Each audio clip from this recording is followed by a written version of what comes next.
Hello everyone, my name is Alok and welcome to amplify learning. So last video में हम लोगों ने देखा था डेटा स्ट्रक्चर्स के बारे में और स्टैक्स के बारे में हम लोगों ने पढ़ा था। तो ये वीडियो उसी के बाद का वाला वीडियो है एंड इस वीडियो में हम लोग पढ़ने वाले हैं क्यूज़ के बारे में कि क्यूज़ किस तरह के डेटा स्ट्रक्चर होते हैं एंड क्यूज़ में कौन कौन से ऑपरेशंस होते हैं और इसको हम एक एरे की हेल्प से जावा में कैसे इम्प्लीमेंट करते हैं इसके बारे में भी सीखेंगे। तो आप लोग का एग्जाम पॉइंट ऑफ व्यू से जितना भी यहाँ पे कोर्स आता है वो सारा कुछ मैं यहाँ पे डिस्कस करूँगा, राइट। तो ये आपका क्लास 12th कंप्यूटर्स का टॉपिक है डेटा स्ट्रक्चर्स, उसी के अंदर हम पढ़ने वाले हैं क्यूज़।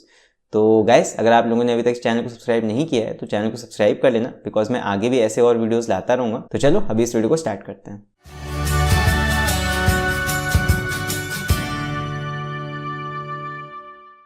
बात करें अगर क्यूज़ की, तो क्यूज़ क्या होते हैं।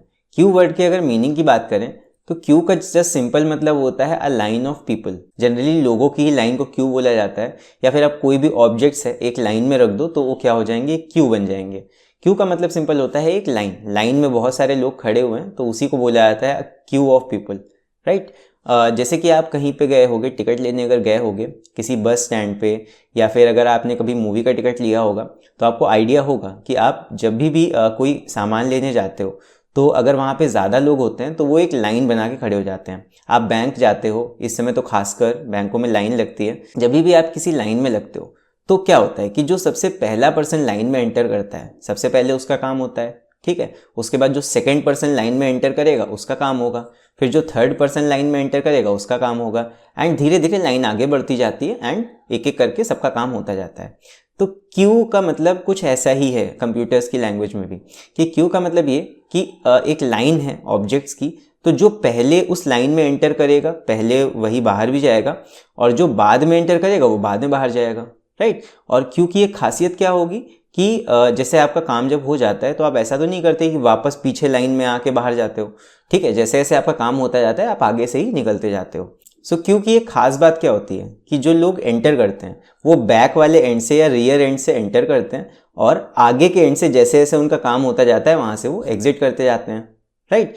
तो क्यू की अगर बात करें तो क्यू को अगर आप देखोगे तो क्यू का जो मेन कॉन्सेप्ट होता है वो कॉन्सेप्ट यही होता है, फर्स्ट इन फर्स्ट आउट, और फीफो। फीफो क्या कहता है, FIFO mean first in first out.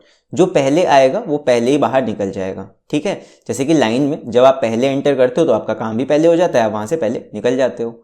तो सेम उसी तरह क्यू हमारा फीफो रूल फॉलो करेगा। अब यहाँ पे स्टैक से थोड़ा सा चेंज है। स्टैक के केस में क्या होता था कि जितना भी आपका एंट्री या इंसर्शन या फिर डिलीशन जो होता था वो सारा कुछ एक ही एंड से होता था, यानी कि टॉप से होता था।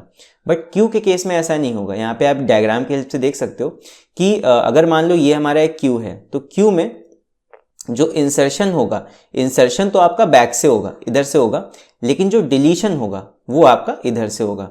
मतलब एंट्री जो होगी वो बैक साइड से होगी, लोग इधर से आते जाएंगे। मतलब यहाँ पे लोग तो नहीं आएंगे ऑब्वियसली, यहाँ पे हम वैल्यूज़ की बात कर रहे हैं।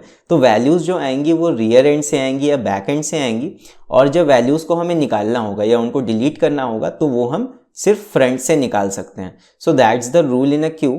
क्यू एक रूल से बंधा हुआ है कि क्यू के अंदर डेटा का डिलीशन जो होगा वो आपका फ्रंट एंड से होगा, एंड डेटा का जो इंसर्शन होगा वो आपका रियर एंड से होगा।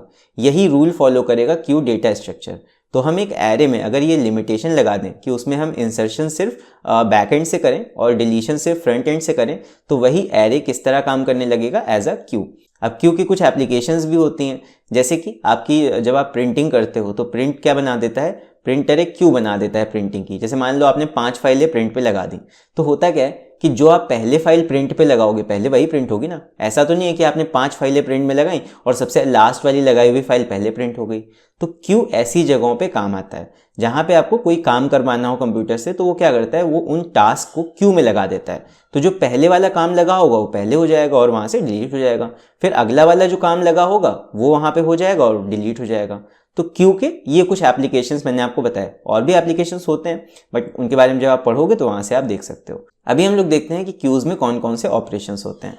बात करें क्यू के ऑपरेशंस की, तो क्यू में बेसिकली 2 मेन ऑपरेशंस होते हैं, बाकी और भी होते हैं, कहीं कहीं में बताए जाते हैं, बट मेन हम यहाँ पे 2 ऑपरेशंस की बात करेंगे।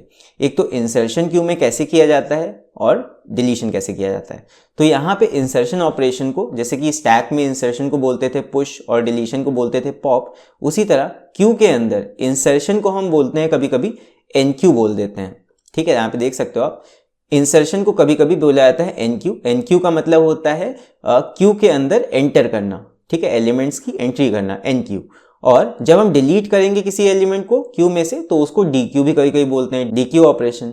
सो ये ऑपरेशंस के नेम हो गए, एक इंसर्शन होगा, एक डिलीशन होगा, और इन्हीं के दोनों नाम भी हैं। अच्छा, कुछ और ऑपरेशंस भी होते हैं, जैसे कि फॉर एग्जांपल अभी हम देखेंगे डिस्प्ले ऑपरेशन, कि किसी क्यू में एलिमेंट्स भाई अगर हैं तो उन्हें हमें देखना है, तो हमें उनको डिस्प्ले भी कराना होगा, तो डिस्प्ले फंक्शन एक हमें बनाना होगा। तो डिस्प्ले कैसे कराएंगे उसके बारे में भी हम देख लेंगे। बट मेन आपके यहाँ पे दो ऑपरेशंस होंगे, एक इंसर्शन और एक डिलीशन। तो सबसे ज़्यादा आपको ध्यान इन्हीं के ऊपर देना है। बाकी अगर इनको समझ लोगे तो डिस्प्ले तो आराम से ही बन जाएगा, राइट। तो ये मैंने देखो एग्जाम्पल दिया हुआ है। तो इंसर्शन और डिलीशन, अभी मैंने आपको जैसा कि बताया था कि इंसर्शन हमेशा कहाँ से होगा, रियर एंड से या पीछे के साइड से इंसर्शन होगा, और एलिमेंट्स का डिलीशन किधर से होगा, फ्रंट साइड से, यानी कि आगे से होगा। तो आगे से वैल्यूज डिलीट होती जाएंगी और बैक एंड से वैल्यूज आती जाएंगी। तो यही होता है क्यू का ऑपरेशन।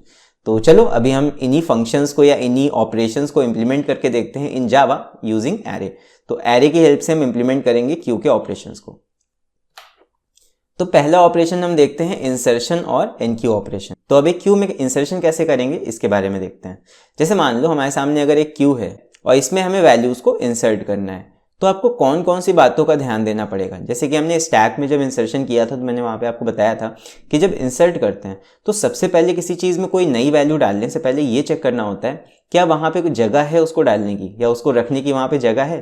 तो जैसे मान लो ये आपका क्यू है और इसमें कुछ वैल्यूज पहले से हैं, जैसे यहाँ पे 1 2 3 4 5 6 इस तरह मान लो ये वैल्यूज इसमें पहले से हैं।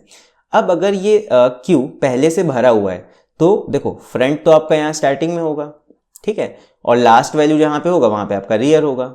ये दो आपके इंडेक्स यहाँ पे होंगे, फ्रंट इंडेक्स यहाँ पे होगा, रियर इंडेक्स यहाँ पे होगा।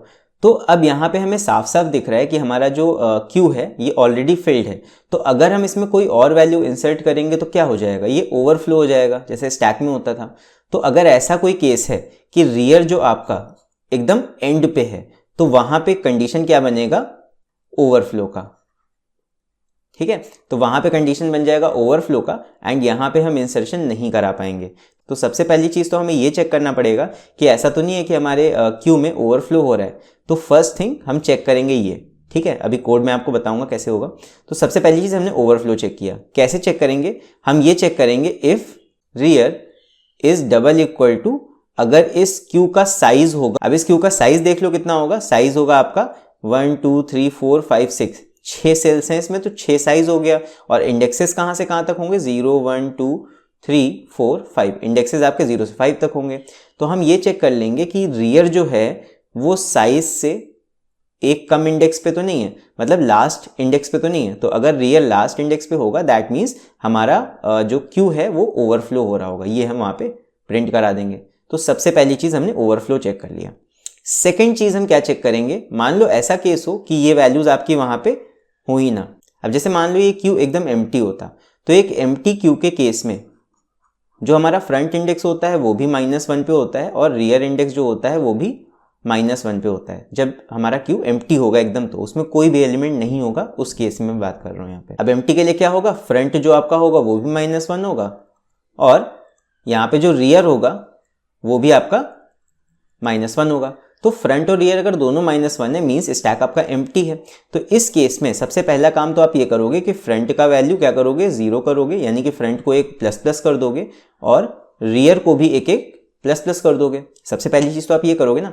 इसके बाद आपको क्या करोगे, जब फ्रंट यहाँ पे आ जाएगा, रियर यहाँ पे आ जाएगा, तो आप यहाँ पे एरे के ये जो भी एरे आपका होगा, एस एरे मान लो ये आपने माना है, तो आप क्या करोगे, एस के रियर इंडेक्स पे अपना वैल्यू जो भी होगा सेव करा दोगे। मतलब जो भी वैल्यू आपको इंसर्ट करना है वो आप इस एरे के, जो भी आपने एरे लिया होगा उसके रियर इंडेक्स पे, यानी कि यहाँ पे वो वैल्यू ऐड करा दोगे। मान लो हमें 2 ऐड कराना, 2 हमने यहाँ पे ऐड कर दिया। तो इंसर्शन कुछ इस तरह हम कर देंगे, कब, जब हमारा क्यू पहले से एम्प्टी रहा होगा तब, राइट। तो दो चीजें हमें चेक करनी पड़ेंगी इंसर्शन के टाइम पे।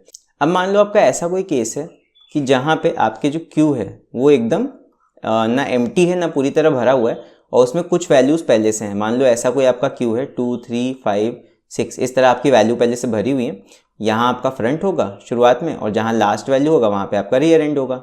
तो ऐसा है, मान लो नॉर्मल आपका क्यू है, ठीक है, इस तरह कुछ भरा हुआ है। तब आप क्या करोगे, एल्स में यहाँ पे दे दोगे, एल्स अगर आपका नॉर्मल क्यू होगा तो एल्स में आएगा, ठीक है, लास्ट में। तो आप क्या करोगे, अब आपको इंसर्ट कराना है कहाँ पे, ध्यान रखना इंसर्शन हमेशा कहाँ होता है, रियर एंड पे। तो आप क्या करोगे, इस रियर वाले इंडेक्स को एक आगे बढ़ा दोगे, यानी कि यहाँ पे करोगे रियर प्लस प्लस, रियर को एक आगे बढ़ा दिया, और फिर इस इंडेक्स पे जो भी आपका वैल्यू होगा आप यहाँ पे एंटर कर दोगे। यहाँ पे आप लिख दोगे S at rear is equal to अपना वैल्यू यहाँ पे आप सेव करा दोगे। तो जो भी आपका वैल्यू होगा, मान लो आपका यहाँ पे 9 वैल्यू है, तो आपने 9 वैल्यू को कहाँ पे सेव करा दिया, यहाँ पे। अब आपका रियर कहाँ आ जाएगा, 6 वाले पोजीशन से आगे हटके 9 वाले पोजीशन पे आ जाएगा। तो ये चीज़ आपकी हो जाएगी यहाँ पे, ठीक है। तो अभी इसका कोड देख लेते हैं कि इसका कोड कैसे होगा, देख लो। ये हो जाएगा हमारा इंसर्शन का कोड। अब देखो जो जो चीज़ें मैंने बताई हैं हम वही सारी चीज़ें यहाँ पे कर रहे हैं। तो सबसे पहली चीज़ जब इंसर्ट हम कराएंगे तो हम एक फंक्शन बनाएंगे और उसके अंदर पैरामीटर लेके आएंगे इंट x। जो भी हम वैल्यू मेन फंक्शन से पास करेंगे वही हमारे क्यू में इंसर्ट हो जाएगी। तो यहाँ पे सबसे पहली चीज़ हम चेक कर लेंगे ओवरफ्लो का condition, if rear is double equal to size -1, तब हमारा क्यू ओवरफ्लो हो रहा होगा, तब हम इंसर्शन नहीं कर सकते क्यू में। पहली चीज़ हमने ये चेक करी। उसके बाद सेकेंड चीज़ हम ये चेक कर रहे हैं, else if front is double equal to -1 and rear is double equal to -1। अगर हमारा क्यू पहले से एम्प्टी था तब हम क्या करेंगे, फ्रंट को आगे लाएंगे, मतलब फ्रंट का वैल्यू -1 से 0 पे लेके आएंगे, और रियर का भी वैल्यू -1 से 0 पे लेके आएंगे, और अपने एरे के या क्यू जो हम मान रहे हैं यहाँ पे क्यू बना रहे हैं, क्यू के रियर वाले पोजीशन पे, रियर इंडेक्स पे हम x वैल्यू इंसर्ट करा देंगे। फिर लास्ट में अगर हमारा ऐसा कोई केस नहीं है, ना हमारा क्यू पूरा भरा हुआ है, ना हमारा क्यू पूरा एम्प्टी था, नॉर्मल केस जो मैंने नीचे यहाँ पे डायग्राम की हेल्प से बताया ये वाला, तब उस केस में हम क्या करेंगे, सिंपल रियर को एक आगे बढ़ाएंगे और क्यू के रियर इंडेक्स पे हम वैल्यू को सेव करा देंगे। सो ये हमारा हो जाएगा इंसर्ट ऑपरेशन, किसमें, क्यू के अंदर। हमने रियर एंड पे एक वैल्यू को इंसर्ट करा दिया है, ये सारी चीज़ें चेक करके। तो अगर वहाँ पे फंक्शन बनाने के लिए आता है पेपर में, तो आपको ये वाला फंक्शन इस तरह कुछ वहाँ पे बनाना होगा। अब इसके बाद हम लोग समझते हैं कि डिलीशन ऑपरेशन एक क्यू में हम कैसे करेंगे। सो डिलीशन, अब डिलीशन का मतलब होता है डिलीट करना। एक क्यू के अंदर डिलीशन किधर से करना होगा, फ्रंट की साइड से करना होगा, राइट। तो जब भी हम डिलीशन करेंगे तो वहाँ पे भी हमें कुछ बातों का ध्यान रखना होगा। तो जैसे मान लेते हैं कि हमारे सामने एक क्यू है कुछ इस तरह। अब ध्यान दो, अगर मान लो कोई क्यू एकदम पहले से एम्प्टी है तो उसका फ्रंट भी क्या होगा, -1 होगा, एंड रियर भी उसका क्या होगा, -1 होगा। ये मान लो हमारी क्यू है। अब कोई क्यू अगर पहले से एम्प्टी है तो उसमें से आप क्या डिलीट करोगे, कुछ नहीं, ठीक है। अगर कोई क्यू पहले से ही एम्प्टी है तो जब खाली क्यू है तो उसमें से क्या डिलीट कर दोगे आप, कोई वैल्यू डिलीट नहीं हो पाएगी।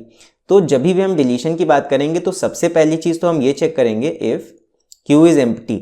एम्प्टी के लिए हम क्या चेक कर लेंगे, if front is double equal to -1 and rear is double equal to -1। अगर हमारे दोनों इंडेक्सेस अगर -1 पे हैं तब हमारा क्यू क्या हो जाएगा, एम्प्टी। हम प्रिंट कर देंगे SOP अंडरफ्लो या SOP LN अंडरफ्लो। अंडरफ्लो हो जाएगा हमारा क्यू। अंडरफ्लो का मतलब ये होता है कि जब वहाँ पे आपकी वैल्यू है ही नहीं तो आप उसको डिलीट क्या करोगे। तो this situation is called underflow condition. ये स्टैक में भी आता है, ये क्यू में भी आ सकता है। तो सबसे पहली चीज़ हमने ये चेक कर ली। सो अब इसके बाद हमें ये चेक करना होगा कि कहीं ऐसा तो नहीं है कि हमारे पूरे क्यू में सिर्फ एक ही वैल्यू प्रेजेंट है। जैसे मान लो अगर ऐसा केस नहीं था, खाली क्यू नहीं था, पहले से कुछ वैल्यूज़ हम यहाँ पे ले लेते हैं, सपोज 2 और सिर्फ एक वैल्यू लेते हैं, सपोज फ्रंट हमारा यहाँ पे है और उस समय रियर भी आपका कहाँ पे होगा, 1 पे ही होगा, बिकॉज एक ही वैल्यू यहाँ पे है, फ्रंट भी यहीं पे है, रियर वाला इंडेक्स भी यहीं पे है।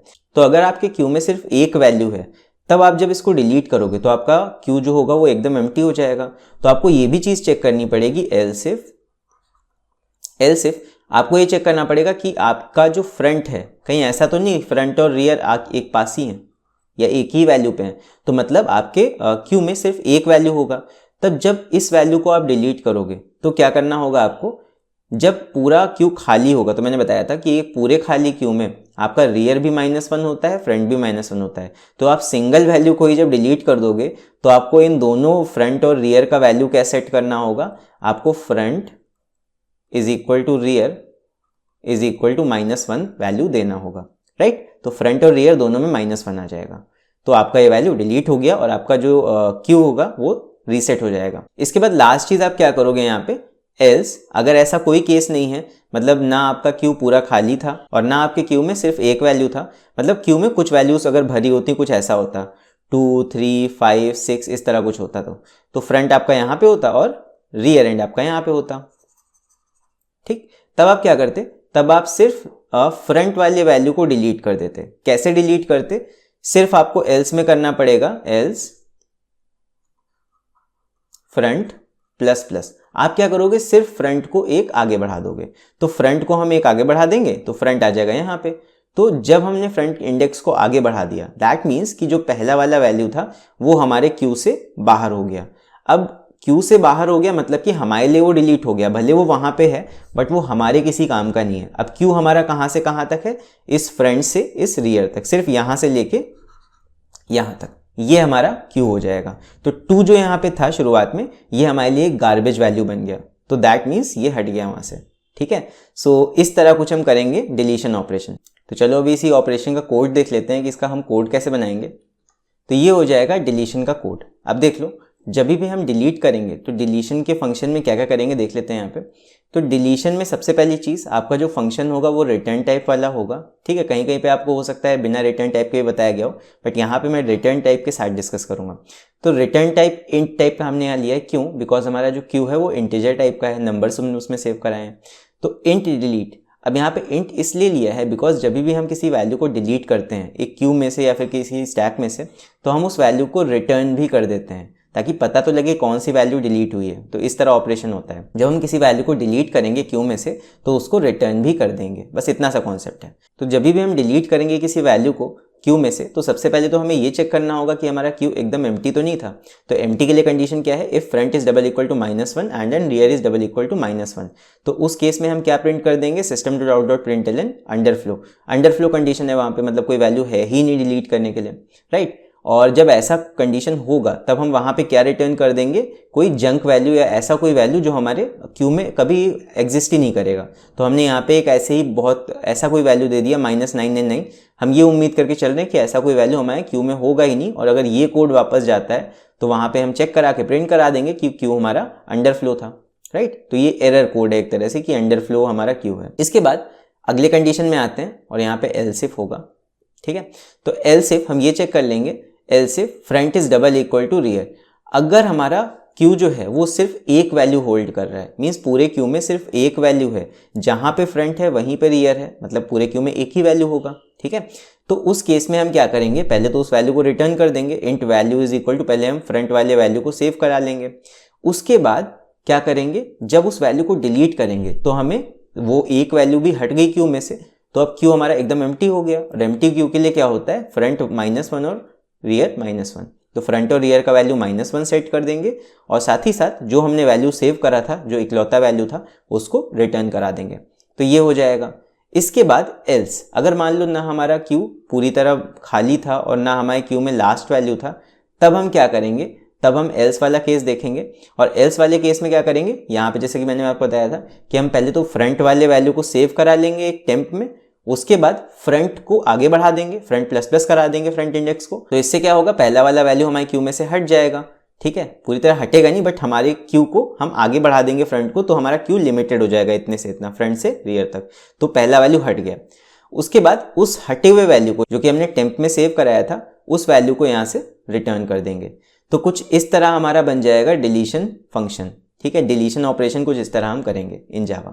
सो आई होप ये वाला ऑपरेशन भी आप लोग को समझ में आ गया होगा अभी। तो चलो देखते हैं अगला ऑपरेशन। सो अगला ऑपरेशन बेसिकली नहीं है, बट वो डिस्प्ले ऑपरेशन है, बिकॉज कभी कभी वो भी करने के लिए आ जाता है, तो उसको देख लेते हैं। तो डिस्प्ले ऑपरेशन कैसे करेंगे देख लेते हैं। अगर मान लो हमारा क्यू है कुछ ऐसे, अगर मान लो ये हमारा क्यू है और इसमें कुछ वैल्यूज हैं इस तरह। मान लो पहली वैल्यू डिलीट हो चुकी है, फ्रंट अभी इस समय यहाँ पे है, इसमें वैल्यू है 6 5 7 8 और यहाँ पे है हमारा रियर। इस तरह कोई केस है। तो अब एक चीज सोचो कि जब ऐसा कुछ होगा तो हमारा क्यू कहां से कहां तक होगा। क्यू हमारा फ्रंट से लेके हमेशा सिर्फ रियर तक के ही एग्जिस्ट करता है, उसके पहले का और आगे का हमें उससे कोई मतलब नहीं होता इन जनरल। ठीक, तो यहाँ पे फ्रंट और रियर तक ही हमें वैल्यूज को प्रिंट कराना होता है। तो डिस्प्ले ऑपरेशन में हम क्या करते हैं, हम पहले तो ये देख लेते हैं कि ऐसा तो नहीं कि हमारा स्टैक एकदम एम्प्टी है। अगर एम्प्टी होगा तो कुछ नहीं प्रिंट होगा। एंड उसके बाद हम क्या करेंगे, एक फॉर लूप चलाएंगे, कहाँ से कहाँ तक, फॉर से लेकर रियर तक, और उसके बाद एक एक करके इसके एलिमेंट्स को प्रिंट कर देंगे, सिंपल, राइट। तो देख लो डिस्प्ले ऑपरेशन कैसे होगा। एक फंक्शन बनाएंगे void डिस्प्ले, यहाँ पब्लिक लगा हुआ है, कोई दिक्कत नहीं है उससे। void डिस्प्ले नाम से फंक्शन बन गया। इसके अंदर पहली चीज तो अब ये चेक कर लो, if front is double equal to -1 and and rear is double equal to -1, means ऐसा तो नहीं है कि आपका क्यू पहले से एम्प्टी है। तो अगर एम्प्टी है तो आप प्रिंट कर दो एम्प्टी क्यू। एल्स अगर एम्प्टी नहीं है तब आप क्या करो, एक लूप चलाओ फ्रंट से लेके रियर तक, i is equal to front and i less than equal to rear and i plus plus, और उसके अंदर क्या कर दो, सिस्टम डॉट डॉट प्रिंट, एक ही लाइन में सारे एलिमेंट्स को प्रिंट करना है। तो क्यू जो एरे है आपका क्यू, यहाँ पे उसको क्यू मान के चल रहे हैं, तो क्यू यू ई हमने नाम दिया होगा एरे का, तो क्यू एट आई इंडेक्स वाले वैल्यू को हमने प्रिंट किया और प्लस एक ऐसे बार खींच दिया। बार का मतलब एलिमेंट्स ऐसे बार से सेपरेटेड होंगे, एक के आगे कैसे प्रिंट हो जाएंगे। तो ये पूरा क्यू आपका जो भी होगा प्रिंट हो जाएगा, कहाँ से लेके कहाँ तक, फ्रंट से लेके रियर तक जितनी भी वैल्यूज होंगी, इसी तरह यहाँ पे बीच में लाइंस आती जाएंगी और इस तरह एक एक करके ये वैल्यूज प्रिंट हो जाएंगी। तो जितना भी आपका क्यू होगा सारा प्रिंट हो जाएगा, और जब ये पूरा क्यू प्रिंट हो जाएगा लास्ट में आपकी यहाँ पे लाइन चेंज हो जाएगी, system dot dot println slash N. तो ये हो जाएगा आपका display operation. So I hope आप लोग को तीनों ऑपरेशन समझ में आ गए होंगे अभी। तो अभी हम लोग देख लेते हैं कि इसका पूरा प्रोग्राम कैसे होगा। सो अभी देख लेते हैं क्यू का पूरा प्रोग्राम। तो यहाँ पे देख लो आप लोग, यहाँ पे सबसे पहले तो हम क्यू के प्रोग्राम में क्या करेंगे, सबसे पहले एक क्लास बना लेंगे क्यू नाम से। आप किसी भी नाम से बना सकते हो, बट क्यू का ही प्रोग्राम बना रहे हैं तो हमने क्लास का नाम क्यू दे दिया है। उसके बाद हम यहाँ पे कुछ ग्लोबल वेरिएबल्स लेंगे जिनका हमें पूरी क्लास में यूज़ करना है। एक तो हमारा हो जाएगा जिस एरे को हम एज अ क्यू इंप्लीमेंट करेंगे, तो हमने एक एरे मान लिया इंटीजर टाइप का क्यू यू ई, ठीक है, इसी को क्यू लेके चलेंगे। और फिर हमें एक साइज वेरिएबल चाहिए होगा, और एक फ्रंट इंडेक्स के लिए चाहिए होगा वेरिएबल, और एक रियर इंडेक्स के लिए चाहिए होगा। इतने हमें वैल्यूज चाहिए होंगी जो हम पूरी क्लास में यूज करेंगे। इसके बाद हमने एक पैरामीटराइज्ड कंस्ट्रक्टर बनाया है क्यू, और उसके अंदर पास कर दिया है एक वेरिएबल n, मतलब पैरामीटर लेके आए हैं। अब ये n क्या होगा, ये हमारा साइज होगा। मीन्स जब भी हम इसका ऑब्जेक्ट बनाएंगे मेन फंक्शन में, अब जितना भी वैल्यू हम वहाँ पास करेंगे ऑब्जेक्ट बनाते समय, उतना ही वैल्यू इस कंस्ट्रक्टर में आएगा एंड उतने ही साइज का हमारा एरे तैयार हो जाएगा। क्योंकि अंदर देख लो हमने इस वाले कंस्ट्रक्टर में क्या किया है, हमने साइज में n सेव कर दिया है, मतलब एरे का साइज या क्यू का साइज हमने n सेव कर दिया है। उसके बाद एक क्यू बना लिया है उतने ही साइज का। उसके बाद फ्रंट को -1 दे दिया है और रियर को भी -1 दे दिया है, बिकॉज फ्रंट एंड रियर में शुरुआत में क्या होता है, -1। मैंने आपको बताया था कि जब एम्प्टी क्यू होगा, क्यू में कुछ नहीं होगा, तो फ्रंट और रियर का वैल्यू -1 होता है। इसके बाद हमने यहाँ पे देखो इंसर्ट वाला फंक्शन इंप्लीमेंट किया है, ये मैंने आपको पीछे एक्सप्लेन किया था इंसर्शन कैसे होगा। उसके बाद मैंने यहाँ पे देखो डिलीट फंक्शन इंप्लीमेंट किया है उसी के जस्ट आगे। उसके बाद आ जाते हैं फिर डिस्प्ले फंक्शन पे। ये हमारा हो गया डिस्प्ले फंक्शन। ये क्या करेगा, ये एलिमेंट्स को डिस्प्ले करेगा। उसके बाद यहाँ पे मैंने बना लिया है मेन फंक्शन। अब मेन फंक्शन जनरली यहाँ पे तो मैंने इंप्लीमेंट किया है, बट मेन फंक्शन आपके क्वेश्चन में वहाँ एग्जाम में बनाने के लिए नहीं आता है। तो आपको मेन फोकस किस पे रखना है कि डिलीशन ऑपरेशन कैसे होता है क्यू में, और इंसर्शन ऑपरेशन कैसे किया जाता है क्यू में, ठीक है। सो अगर आप लोग को ये प्रोग्राम देखना है तो इस प्रोग्राम को आप इस लिंक पे जाके भी देख सकते हो, जो कि आपको डिस्क्रिप्शन में मिल जाएगा। तो आई होप ये वाला प्रोग्राम आपको समझ में आ गया होगा अच्छे से। सो गाइस आई होप आप लोग को ये टॉपिक अच्छे से समझ में आ गया होगा अभी। अगर कोई भी कंफ्यूजन है तो आप मुझे नीचे कमेंट्स में लिख के बता सकते हो, पूछ सकते हो अपनी प्रॉब्लम्स। सो क्यूज़ में और भी तरह के क्यूज़ होते हैं। एक होता है सर्कुलर क्यू, इसी से थोड़ा सा एडवांस टाइप का क्यू होता है वो, और एक होता है डबली एंडेड क्यू, थोड़ा सा और मॉडिफाइड होता है वो। तो वो भी मैं बता सकता हूँ अगर आप लोग मुझे कमेंट्स में लिख के बोलोगे तो। अदरवाइज आपके रिड्यूस सिलेबस में इस बार क्यूज़ है सिर्फ, ठीक है, सर्कुलर क्यू और वो सब नहीं है इस बार। बट अगर फिर भी अगर किसी को जानने की इच्छा है तो आप वो मुझे कमेंट्स में लिख के बता सकता है, मैं उसके ऊपर भी वीडियो बना दूंगा। सो गाइज अगर आप लोग को ये वीडियो पसंद आया हो तो इस वीडियो को लाइक कर देना, एंड अगर चैनल पर नए हो तो चैनल को सब्सक्राइब भी कर लेना, बिकॉज आगे भी मैं ऐसे और वीडियोज़ लाता रहूँगा। एंड चलो मिलते हैं फिर अगले वीडियो में, तब तक के लिए बाय बाय।